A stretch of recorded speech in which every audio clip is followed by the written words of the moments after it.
నమస్తే అందరు ఎట్లున్నారు? నేనైతే మస్తున్నా. ఏందులో గట్లా చూస్తున్నారు?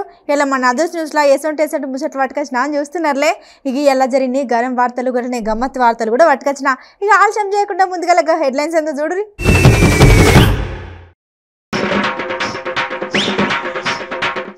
ప్రజల కోసం వదులుకుంటాడంట పదవులు.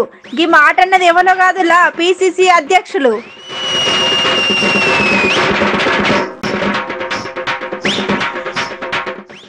టీడీపీ కార్యకర్తల మీద గరమయ్యారంట పోలీసులు. ఐటంక మంచిగానే అరుచుకున్నాడు టీడీపీ అధ్యక్షులు.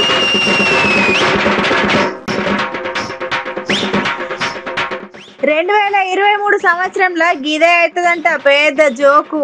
అవతల పాటోళ్ళ ఐరు ఎమ్మటే అవాకు.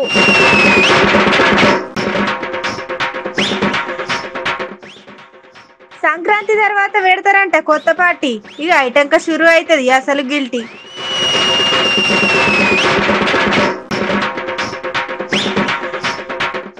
మంత్రి ఆధ్వర్యంలో అవుతున్నాయంట పార్టీ చేరికలు. కావాలనే చేరిరంట మరి యువకులు.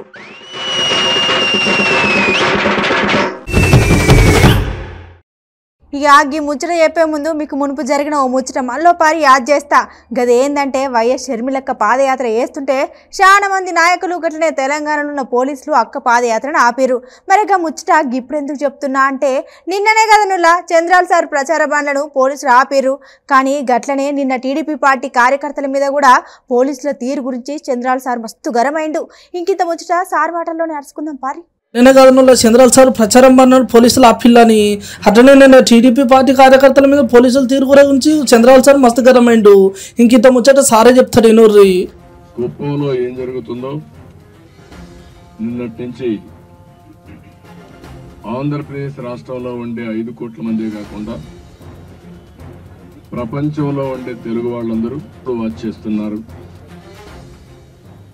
ఒక వ్యక్తి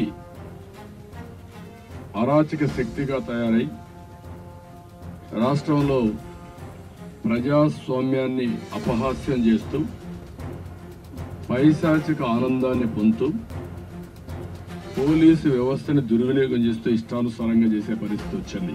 ప్రజలందరికీ ఒకటి గుర్తు చేయదలుచుకున్నాను. నేను ముఖ్యమంత్రిగా ఉన్నప్పుడు రాజశేఖర్ రెడ్డి పాదయాత్ర చేశాడు. నేను ఎక్కడ కూడా అబ్జెక్ట్ చేయలేదు. ఆయన పాదయాత్ర చేస్తే పోలీసు వ్యవస్థ పూర్తిగా సహకరించారు.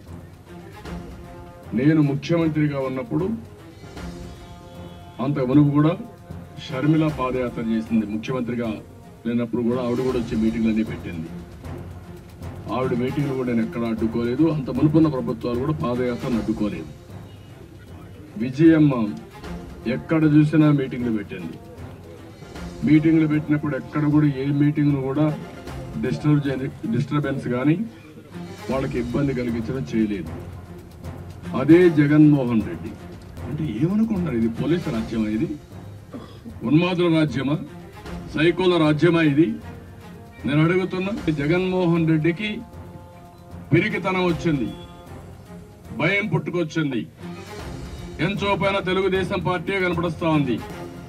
అందుకే ఓడిపోతామనే భయంతో, ఓటమి భయంతో తప్పుడు కేసులు పెట్టి మమ్మల్ని అడ్డుకోవాలనుకుంటున్నారు.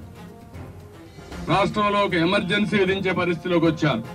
నేను అడుగుతున్న పోలీసు వ్యవస్థను, చాలా మంది పోలీసులు కూడా మంచి వాళ్ళు ఉన్నారు, వాళ్ళు కూడా అడుగుతున్నా. నేను కొంతమంది పోలీసు అధికారులు వాళ్ళ స్వార్థం కోసం ప్రజాస్వామ్యాన్ని అపహాస్యం చేస్తూ ఎమర్జెన్సీ లాంటి పాలన పెడుతూ ఇవన్నీ చేస్తా ఉంటే మీకు కుటుంబాలు ఉన్నాయి. మీకు జరిగితే ఏ విధంగా మీరు ఫీల్ అవుతారు? మీరు ఈ రాష్ట్రంలో భాగమే.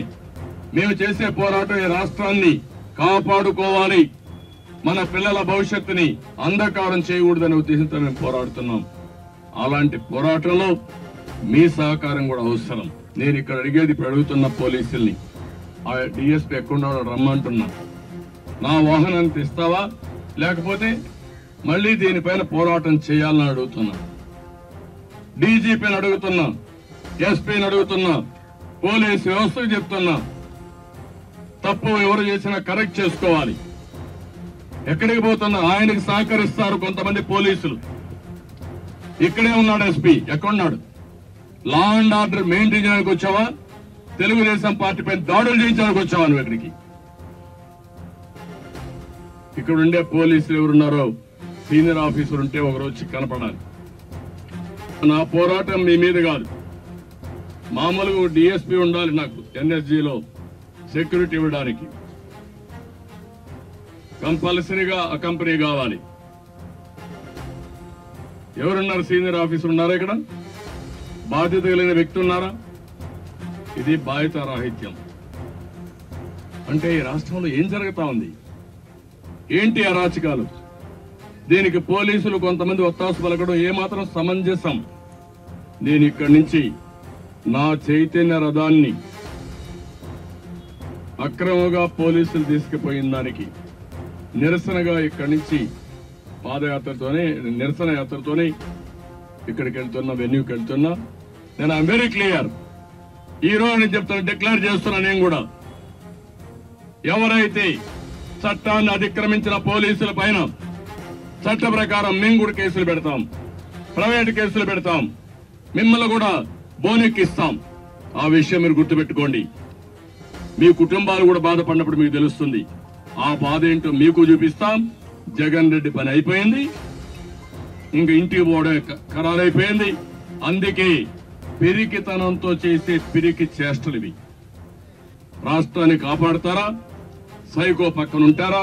శాడిస్ట్ సైకోకు సహకరించి రాష్ట్రాన్ని నాశనం చేస్తారా? వైఎస్ఆర్ కాంగ్రెస్ పార్టీలో ఉండే విద్యలు ఆలోచించుకోవాల్సిన అవసరం ఉంది. అందుకే ఈ పోరాటం రాష్ట్రం కోసం జరిగే పోరాటం. 5 కోట్ల మంది ఒక పక్క, జగన్మోహన్ రెడ్డి ఒక పక్క. ఈ మధ్యలో ఉండేవాళ్ళు ఆలోచించుకోండి, ఎవరికి సహకరిస్తారు మీరని?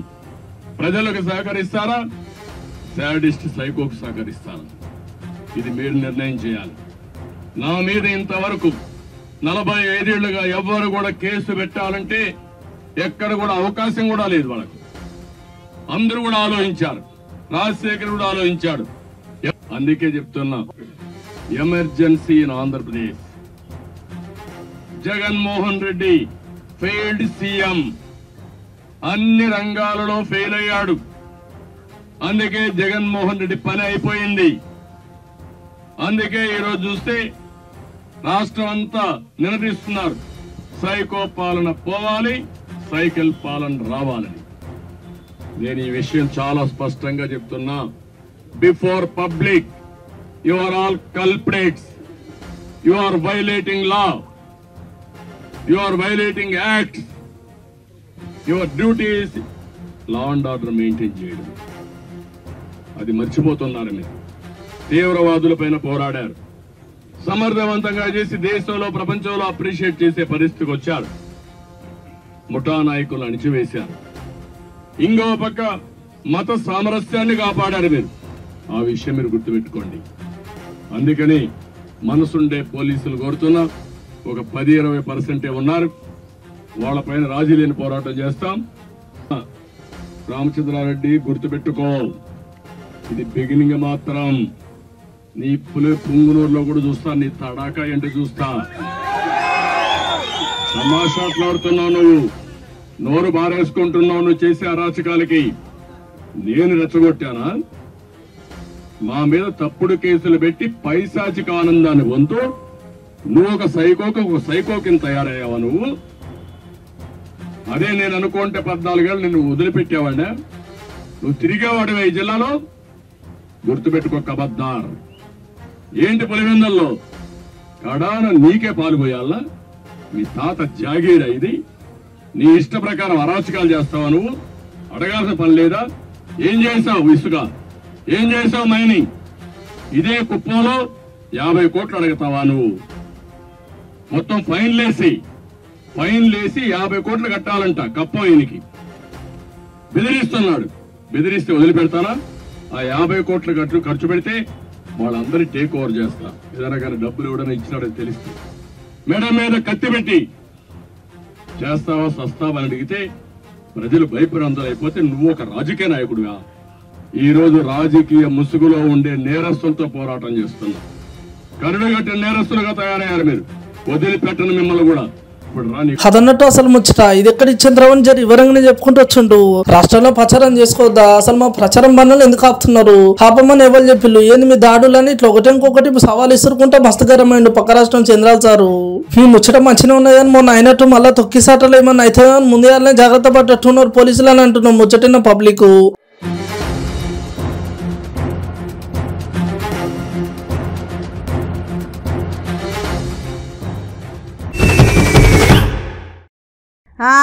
ఇక ఇన్ని రోజుల తర్వాత అసలు ముచ్చట అర్థమైనట్టున్నది.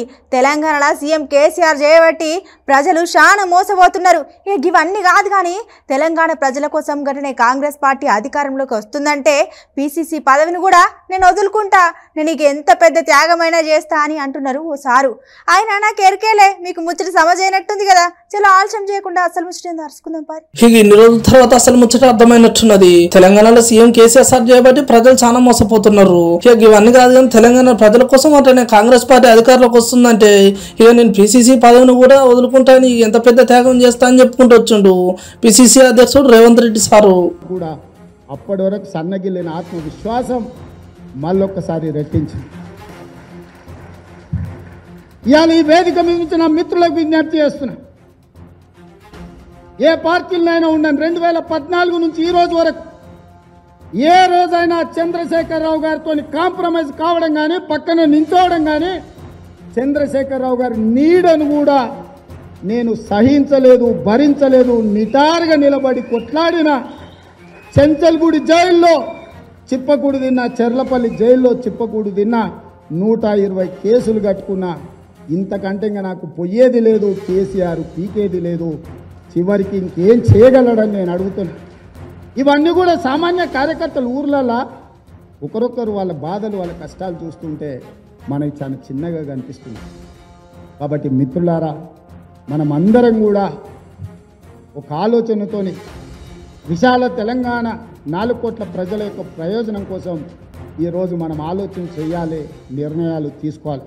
మా మిత్రులకు, మా సహచరులకు, మా సీనియర్లకు నా వైపు నుంచి ఎలాంటి బేసజాలు లేవు. పార్టీ ఏది ఆదేశిస్తే అదే తూచా తప్పకుండా పాటించే సైనికుడుగా, కార్యకర్తగా నేను పనిచేస్తాను. ఈ పదవిలో ఉన్నా, ఈ పదవిలో లేకపోయినా పార్టీ ఇంతకంటే ప్రయోజనం ఉంటుంది, పార్టీ అధికారంలోకి రావడానికి ఉపయోగపడుతుందంటే ఈ పదవిలో ఎవరిని కూర్చోబెట్టినా వాళ్ళని భుజాల మీద పల్లకిలో మోసే బాధ్యత నేను తీసుకుంటా. మీకందరికీ తెలుసు, నా మిత్రులకు తెలుసు, తెలంగాణ పారుమూల పల్లెల్లో ప్రతి యువకుడికి తెలుసు, రేవంత్ రెడ్డి అనేటోడు మాట అంటే మాట కోసం నిలబడతాడు. తల తెగి కింద పడ్డా సమస్యల పట్ల వెనక్కి తిరిగి చూడాడు, పోరాడతాడు. ఈ వేదిక మీద నుంచి పెద్దలందరి సమక్షంలో నేను మాట ఇస్తున్నా, ఏవైనా అపోహలు ఉన్నాయి ఈ నూతన సంవత్సరంలో తొలగించండి. 2003, 2004 ప్రజలు ఏ విధంగా సమస్యలను ఎదుర్కొన్నారో 2023, 2024లో ఈరోజు కూడా అంతకంటే దుర్భరమైన పరిస్థితులు తెలంగాణలో ఉన్నాయి. రేవంత్ రెడ్డి త్యాగం చేస్తే కాంగ్రెస్ పార్టీ అధికారంలోకి వస్తుందంటే పదవే కాదు, ప్రాణం కూడా త్యాగం చేయడానికి నేను సిద్ధంగా ఉన్న. మిత్రులారా, ఇది మాట వరుసకు మాట్లాడుతున్న మాట కాదు. ఇది చాలామంది నాయకులు మాట వరుసకు మైకులో మాట్లాడతారు, దిగంగానే మర్చిపోతారని చర్చ మీడియా మిత్రులు చేస్తుంటారు.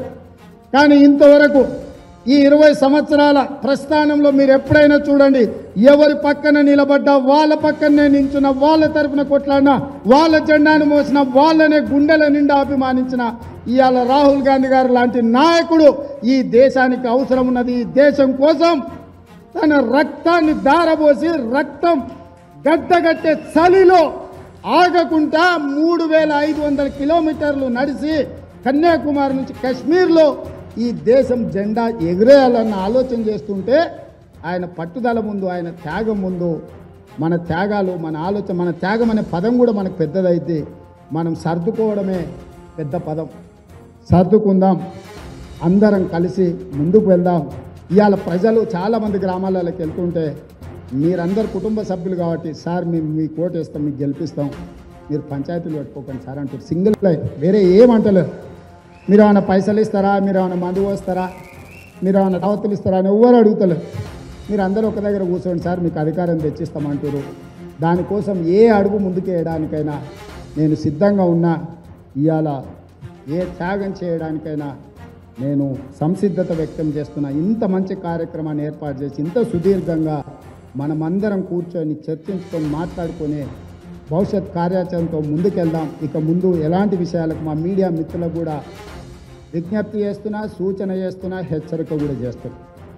మరీ చిల్లర పంచాయతీలు, తీట పంచాయతీలు పెట్టే మీడియా మిత్రులను మాత్రం ఏమనను. మీ ఫోన్ నెంబర్లు మా సోషల్ మీడియాలో మా వాళ్ళందరికీ పెట్టి మా ప్రతి కార్యకర్తను మిమ్మల్ని పలకరించమని మాత్రం చెప్తా. ఇంకా ఇక ఇక ఇక ఇక నా వైపు నుంచి నేను చేయగలిగింది ఒక్కటే. మేమేం అనలేం, రోజు మిమ్మల్ని చూస్తుంటాం, మీతో కలిసి కూర్చొని ఛాయ్ తాగుతుంటాం, మీతో మాట్లాడుతుంటాం. కాబట్టి మాకు కొన్ని మీ మధ్య మన మధ్య ఉన్న బంధంతో మేమేం అనలేకపోవచ్చు. కానీ మా కార్యకర్తలు ఇక భరించే శక్తి లేరు. దయచేసి సమస్త మూలాలకు దెబ్బ తగిలే విధంగా ఇన్ని రోజులు జరిగిన ముచ్చట పక్క పెడితే ఇక చాలా రోజులకు ప్రజలకు అక్కడికొచ్చే ముచ్చట చెప్పుకుంటూ వచ్చాడు పిసిసి అధ్యక్షులు రేవంత్ రెడ్డి సారు. తెలంగాణలో కేసీఆర్ పాలన జరగదు, ఇక జరిగిన రోజులు ప్రజలు ఇంకా మోసపోతూనే ఉంటారని చెప్పుకుంటూ వచ్చిండు. ఇక ఒకప్పుడు ప్రజల కోసం చూడలేక సోనియా గాంధీ తెలంగాణ రాష్ట్రం ఇస్తే ఇలా సీఎం కేసీఆర్ ఏం చేస్తున్నాడు, ప్రజలను ఇట్లా మోసం చేసిన ఏం పద్ధతి అని మస్తు మండి పడ్డాడు రేవంత్ రెడ్డి సారు. ఇక అంతేమో కానీ ఇన్ని రోజులు లేని ఆలోచన ఇప్పుడే వచ్చినట్టు కాంగ్రెస్ పార్టీలో ఉన్న వాళ్ళు అన్ని పక్క పెట్టి ప్రజలకు న్యాయం చేద్దామని చెప్పుకుంటూ వచ్చిండు. మరి మాటలు ఎవరైనా నమ్ముతారు, కానీ శీతాలలో చూపెట్టినప్పుడే కదా సార్ పబ్లిక్ కూడా నమ్మేదని మస్తు మంది కామెంట్ పెడుతున్నారు సోషల్ మీడియాలో. ఇక మరి చూడాలి ఇయ్యాలన్న మాటలు రేపటికి ఏమైతే అని అంటున్నారు తెలంగాణ పబ్లిక్.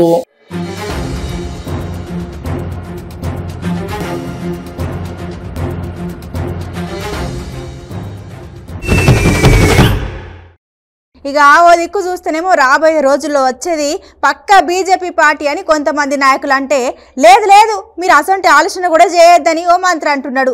గట్లనే ఇలా బీజేపీ కాంగ్రెస్ పార్టీల పాలన మంచిగుంటే రేపటి పౌరులు గదెనులా యూత్ పోరగాళ్ళు అందరూ మా పార్టీలా ఎందుకు చేరికవుతున్నారని మంచి సవాల్ ఇస్రిండు.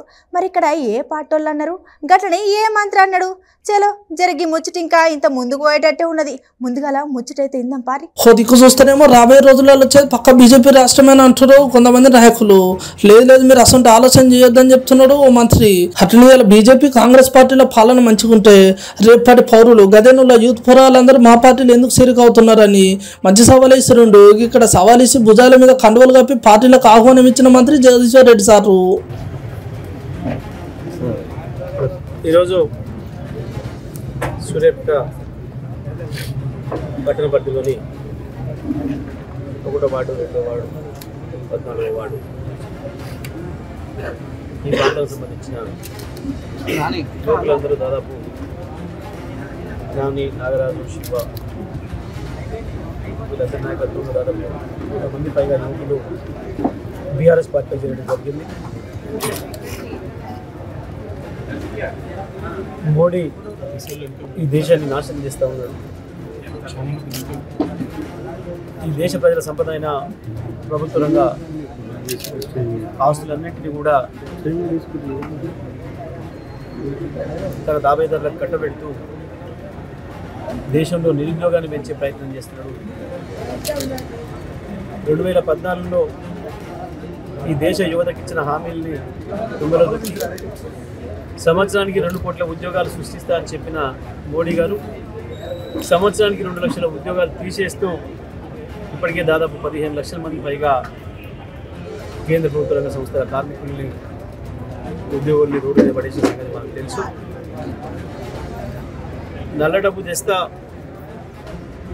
దేశ ప్రజలకు పంచుతా, పేద ప్రజలకు పంచుతా అని చెప్పి నల్ల డబ్బును మరింత పెంచి 2000 నోటు తీసుకొచ్చి తన బంధువులు, తన దావేదారులు మరింత కుబేర్లైటెడ్ చేసిండు తప్ప ఈ దేశానికి మోడీ ఒరగబెట్టింది ఏం లేదు. నాకు అవకాశం ఇస్తే ఈ దేశాన్ని విద్యుత్ నిలువలతో నింపుతా అని చెప్పిండు.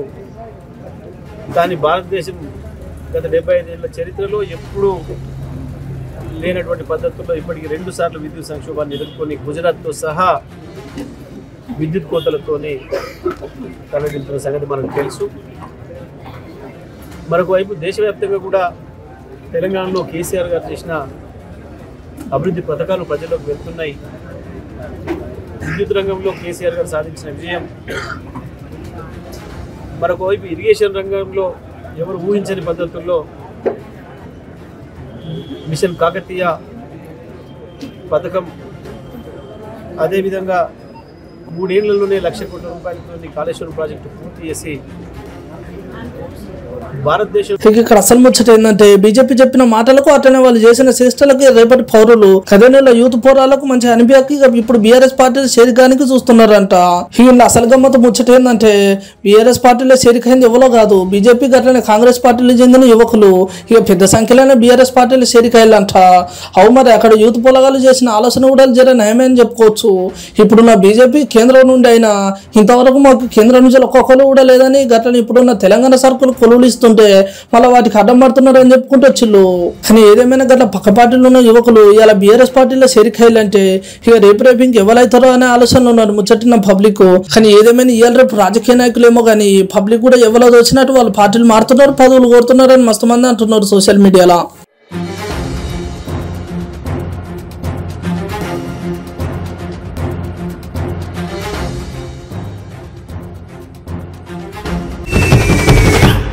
ఇక ఈ 2023 సంవత్సరం పెద్ద జోక్ ఏమైనా ఉన్నదంటే మరి ఇదేనేమో.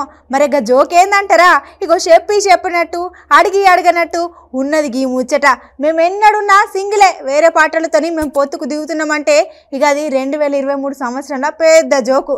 మరి ఈ మాటలన్నీ ఎవరన్నారు అని సోచాయిస్తున్నారులే. చలగి మంత్రి సార్ మాటలు మీరైనరి. ఈ 2023 సంవత్సరాల్లో పెద్ద జోక్ ఏమైనా ఉన్నదంటే గిదేనేమో. మరి ఈ జోక్ ఏందంటారా? ఇగో చెప్పనట్టు అడిగి అడిగినట్టు నవ్వుంచట్టు ఉన్నట్టు చెప్పిన మధ్య శ్రీనివాస్ గౌడ్ సారు. కాంగ్రెస్ టీఆర్ఎస్ పార్టీకి లేదు. 2014లో ఒంటరిగా పోటీ చేసి సింగిల్ గానే అధికారంలోకి వచ్చింది. ఆ తర్వాత 2018లో కూడా ఒంటరిగా పోటీ చేసి అధికారంలోకి వచ్చింది. 63 నుంచి 88 సీట్లతో అధికారంలోకి వచ్చింది. రేపు 99 సీట్లతో ఖచ్చితంగా అధికారంలోకి వస్తుంది. మేము జాతీయ స్థాయిలోనే ఆదరణ తీసుకోవాలి. ఇతర రాష్ట్రాలతో చాలా రాష్ట్రాలు కూడా మా దగ్గర రావాలని చెప్పి కోరుకుంటున్నాం. కర్ణాటక, మహారాష్ట్ర, ఆంధ్రప్రదేశ్తో పాటు పంజాబ్ నుంచి కూడా మాకు పిలుపు వస్తుంది మా ముఖ్యమంత్రి గారు. తెలంగాణ మాదిరిగా దేశాన్ని బాగు చేస్తే చాలు, వేరే కొత్త స్కీమ్ అవసరమే లేదు. చాలా మంది మాట్లాడతారు, బీజేపీతోనే పోతా అంటారు, కాంగ్రెస్తోనే పోతా అంటారు. అసలు అర్థం పర్థం లేని మాటలు ఇవన్నీ కూడా. వాళ్ళు జరుగుతున్న ఆధారం చూసి ఒక్కో రకంగా మాట్లాడతారు. వాళ్ళ జాతీయ వాళ్ళ పార్టీలు వాళ్ళ విధానం ఉంటుంది. ఇలా మేము సింగిల్ గానే పోతాం. ప్రజలు కోరుకుంటున్నది టీఆర్ఎస్ పార్టీ మళ్ళీ అధికారం రావాలి. పోలవరం విషయంలో ఖచ్చితంగా తెలంగాణ అభివృద్ధి, తెలంగాణ నష్టం జరగకుండా ఆంధ్రప్రదేశ్ లో కూడా మా ముఖ్యమంత్రి గారు ఆంధ్రప్రదేశ్ కూడా లాభం చేస్తారు.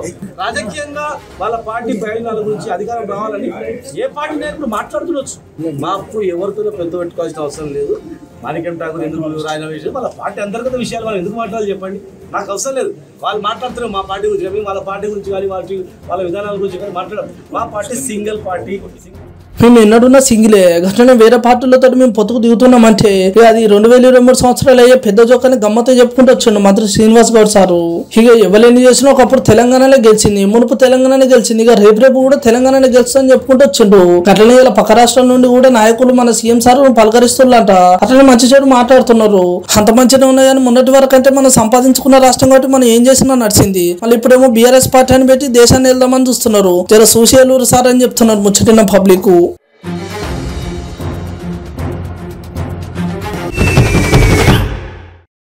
ఇక చాలా రోజుల తర్వాత కమలం పువ్వు పార్టీ నుండి బీజేపీ మాజీ ఎమ్మెల్యే గదేనుల్లా ఎన్వీఎస్ఎస్ ప్రభాకర్ సార్ ఇప్పుడు అవుతున్న మన తెలంగాణలో అయ్యే ముచ్చట్ల మీద జరింత ఆలోచన చేసి టాగూర్ వెళ్ళినా టాకరే వచ్చిన కాంగ్రెస్ పార్టీ ఖచ్చితంగా కేసీఆర్ కాంగ్రెసే అని అన్నాడు.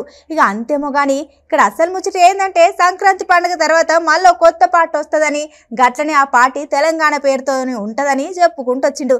మరి దీని వెనుక అసలు మతలబ్ ఏందన్నట్టు? చాలా రోజుల తర్వాత కమలం పువ్వు పార్టీ నుండి భాజపా మాజీ ఎమ్మెల్యే ఎన్వీఎస్ఎస్ ప్రభాకర్ సార్ ఇప్పుడు అవుతున్న మన తెలంగాణలో అయ్యే ముచ్చట మీద జరిగిన ఆలోచన చేసి తాగురు వెళ్ళినా త్రాకి వచ్చిన కాంగ్రెస్ పార్టీ ఖచ్చితంగా కేసీఆర్ కాంగ్రెస్ అని అన్నాడు.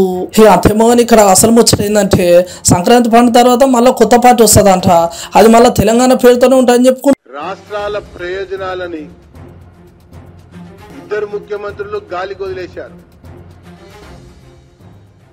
కేవలం కుర్చీ ప్రయోజనాలు, కుటుంబ ప్రయోజనాల కొరకు ప్రజల యొక్క మనోభావాలతో ఆడుకునేటట్టుగా వ్యవహరిస్తూ విభజన చట్టం అమలు జరగనీయకుండా చూడటంలో ఇద్దరు కూడా సక్సెస్ఫుల్ గా వ్యవహారం నడుపుతా ఉన్నారు. అక్కడ జగన్ కుర్చీ కాపాడుకోవటం కొరకు ఇక్కడ కేసీఆర్ ఎత్తిస్తున్నటువంటి ఒక వైనం, ఇక్కడ కేసీఆర్ కుర్చీ కాపాడటం కొరకు అక్కడ జగన్ వేస్తున్నటువంటి ఒక ఎత్తులు, ఇది చాలా స్పష్టంగా గత 3 నెలల మట్టి విధానాలు, నినాదాలు, ప్రకటనలు, ఆ రకంగా జరుగుతున్నటువంటి ఒక విషయాలు చూస్తే చాలా స్పష్టంగా అర్థమవుతుందని చెప్పని, నాకు నువ్వు నీకు నేను అన్నట్టుగా వ్యవహరిస్తున్నటువంటి ఒక తీరు, దాంట్లో అంతర్భాగమే ఈ బీఆర్ఎస్ లో చేరికలు. చాలా స్పష్టంగా అర్థమవుతుంది, భారతదేశం ప్రజల కోసం ఈయనేదో పార్టీ పెట్టి దేశం అంతా తిరుగుతాడు అని చెప్పి అనుకుంటే పుట్టి భ్రమ అని ఒక్కొక్కరికి అర్థమవుతా ఉంది. ఠాగూరు వెళ్లినా ఠాక్రే వచ్చినా, గుర్తుపెట్టుకోండి, ఠాగూరు వెళ్లినా ఠాక్రే వచ్చినా ఇది ముమ్మాటికి కేసీఆర్ కాంగ్రెస్. సంక్రాంతి తర్వాత రాజకీయాలు కొత్త మలుపు తిరగబోతున్నాయి. రాష్ట్రంలో కేసీఆర్ కనుసన్నల్లో మరో కొత్త తెలంగాణ పేరు మీద పార్టీ రాబోతుందని చెప్పని నేను తెలియజేస్తాను.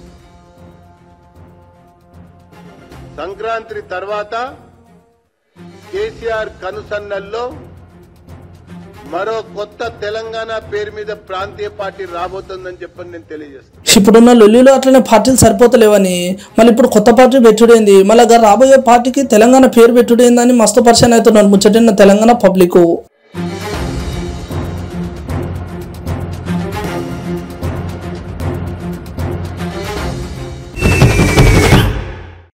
చలో ఇలా మన అదర్ న్యూస్ లో షిట్కు పొట్టుకు వార్తలు గట్లనే వైరల్ వీడియోలు ఏమైనా ఉంటే చూద్దాం పారి.